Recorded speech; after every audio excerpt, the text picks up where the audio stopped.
अलीज़े होश में आते ही अपने फादर को सारी सच्चाई बता देती है कि ताबिश का कोई कसूर नहीं, ये सब किया धरा मामा का है। मामा चाहती ही नहीं कि मैं ताबिश से शादी करूं क्योंकि वो एक गरीब लड़का है। इसीलिए मामा ने उसकी और उसकी माँ की इतनी बेइज्जती की कि ताबिश ने मुझसे दूर होने का फ़ैसला कर लिया।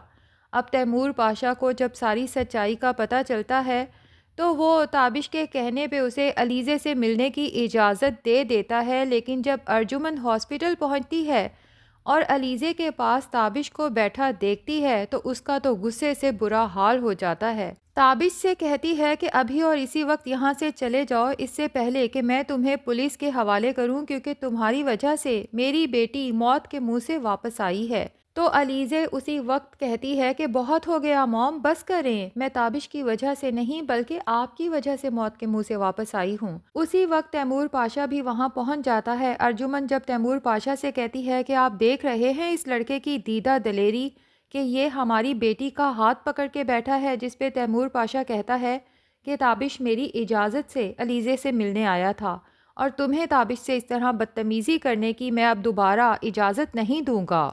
अब अर्जुमन तो गुस्से से घर वापस चली जाती है, जबकि अलीज़े भी हॉस्पिटल से डिस्चार्ज के बाद जब घर वापस जाती है तो अपने फादर को एक दफ़ा फिर ताबिश के लिए कन्विंस करने की कोशिश करती है कि डैड, आप ताबिश से दोबारा मिलें, आपको सारी सच्चाई का पता चल जाएगा। और जहाँ तक मोहब्बत की बात है तो मैंने ताबिश से मोहब्बत की थी। ताबिश को तो जिस दिन हमारी क्लास डिफरेंस का पता चला था उसी दिन मुझसे दूर हो गया था, लेकिन डैड, मैं भी ताबिश के बगैर नहीं रह सकती। मुझे ये दौलत और शोहरत कुछ भी नहीं चाहिए, मैं सिर्फ ताबिश के साथ खुश रह सकती हूँ। अब तैमूर पाशा तो सोचने पे मजबूर हो जाता है, जबकि दूसरी तरफ रमशा अपनी माँ के घर जाती है तो लगाई बुझाई का काम करते हुए राबिया से कहती है कि देख लिया कि सज्जल आपसे कितना झूठ बोलती है। इसे ताबिश के और अलीज़े के चक्कर का हमेशा से पता था, लेकिन इसने आपको कानो कान खबर होने नहीं दी। और वो ताबिश जो बज़ाहिर बहुत मासूम नज़र आता है, उसने अलीज़े जैसी अमीर लड़की को सिर्फ दौलत के पीछे ही तो फंसाया है। ये सब सुन के सज्जल को बहुत गुस्सा आता है और रमशा को इस दफ़ा दो टोक सुना ही देती है कि बेहतर नहीं तुम अपने काम से काम रखो। मैं ताबिश को तुमसे ज़्यादा बेहतर जानती हूँ और मुझे पता है कि ताबिश को दौलत से नहीं बल्कि अलीज़े से मोहब्बत है। और जहाँ तक मैंने अलीज़े और ताबिश की मोहब्बत को छुपाया सबसे, उसकी वजह ये थी कि ताबिश ने मुझे अपना राज बताया था और राज को हमेशा राज ही रखा जाता है। और बातें तो तुमने भी छुपाई थी, तुम्हें भी तो पता था ना कि अलीज़े तैमूर पाशा की बेटी है। क्या तुमने कभी अम्मी को ये बात बताई? बहरहाल सज्जल ये फैसला कर चुकी है कि वो ताबिश की मोहब्बत हासिल करने में उसका भरपूर साथ देगी। इसलिए अगले दिन जब ऑफिस जाती है तो तैमूर पाशा के पास पहुंच जाती है। तैमूर पाशा जो पहले ही सोचों में गुम है कि क्या मुझे अलीज़े और ताबिश के रिश्ते को रिकंसीडर करना चाहिए, तो सज्जल कहती है, सर मुझे आपसे कुछ ज़रूरी बात करनी है अलीज़े और ताबिश के बारे में। तैमूर पाशा हैरान होकर सज्जल को देखता है कि इसे इस सब के बारे में कैसे पता चला। सज्जल बता देती है कि सर, ताबिश मेरा कज़न है। और फिर तैमूर पाशा को सारी बात बता देती है कि ताबिश तो हमेशा से अलीज़े से मोहब्बत करता था, लेकिन वो एक खुददार इंसान है, इसलिए वो सोचता था कि अगर तो मैं अलीज़े के काबिल कभी हो गया तो अलीज़े को हासिल करने की ज़रूर कोशिश करूँगा, वरना अलीज़े को भूल जाऊँगा। लेकिन ताबिश की बातों से मुझे पता चला कि अलीज़े ताबिश से बेपनाह मोहब्बत करती है और वो उसके बगैर नहीं जी सकती। और मैं आपसे रिक्वेस्ट करूँगी कि आप स्टेटस से हट के एक दफ़ा ताबिश को देखें तो आपको ताबिश में अपना आप और अलीज़े में मेहरुन्निसा फुफ्फो नज़र आएगी। सज्जल की इस बात का तैमूर पाशा के दिल पे इतना गहरा असर होता है कि वो उसी वक्त ताबिश और अलीज़े की शादी का फ़ैसला कर लेता है। बहरहाल सज्जल को एक इम्पॉर्टेंट फ़ाइल देते हुए कहता है कि मैं चाहता हूँ कि एक दफ़ा इसे अच्छे से पढ़ लो और इस प्रोजेक्ट में तुम सालार को असिस्ट करो। अब सज्जल सालार के साथ काम करना तो नहीं चाहती, लेकिन जाहिर है कि तैमूर पाशा को सारी सूरत हाल से आगाह भी नहीं कर सकती। चारों नाचार वो फ़ाइल लेके वहाँ से उठ जाती है।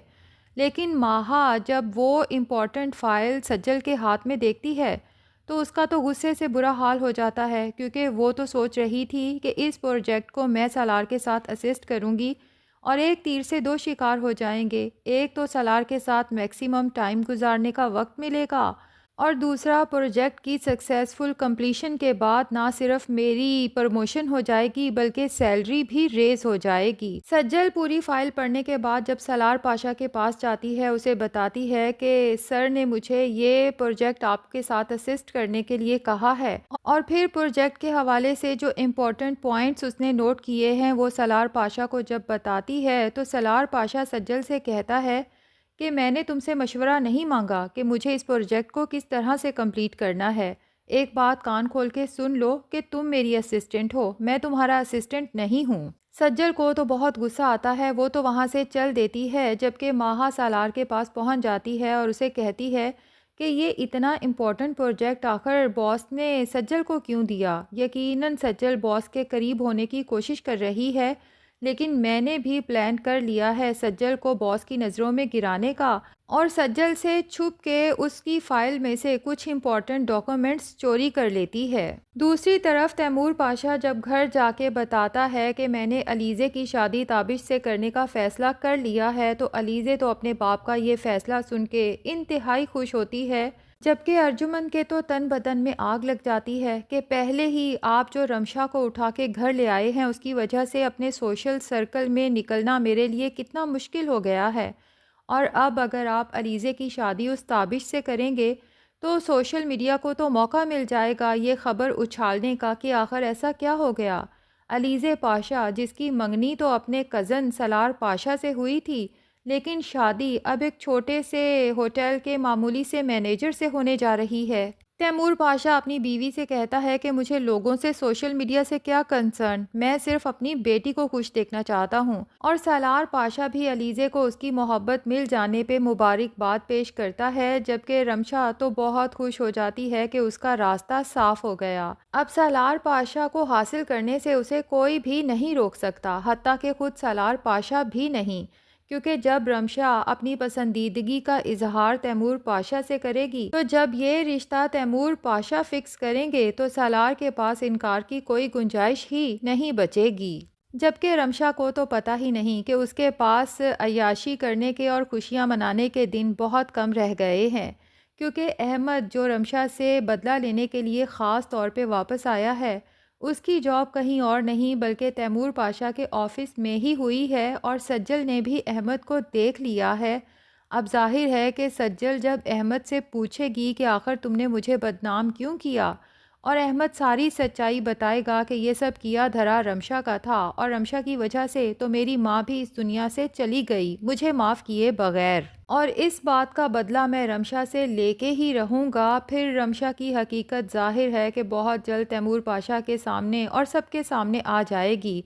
अब देखना यह है कि जब अर्जुमन को पता चलेगा कि तैमूर पाशा और मेहरुन्निसा की औलाद ये रमशा नहीं बल्कि सज्जल है, तो क्या वो सज्जल को खुशी खुशी कबूल कर लेगी, ये सोच के कि कम से कम रमशा से तो जान छूटी, या फिर सज्जल से भी नफ़रत का ही इजहार करेगी, क्योंकि बहरहाल मेहरुन्निसा से तो अर्जुमन बेतहाशा नफ़रत करती है। बहरहाल नेक्स्ट एपिसोड में तो अभी एक सस्पेंस बाकी है कि सालार पाशा की सेक्रेटरी माहा ने सज्जल की इम्पोर्टेंट फ़ाइल में से जो डॉक्यूमेंट्स चोरी किए हैं ताकि उसे तैमूर पाशा की नज़रों में गिरा सके, तो क्या वो अपनी इस प्लानिंग में कामयाब होती है या नहीं। आपका इसके बारे में क्या ख्याल है, कमेंट सेक्शन में ज़रूर बताएं, और अगर हमारे चैनल पे नए हैं तो प्लीज़ चैनल को भी सब्सक्राइब कर लें।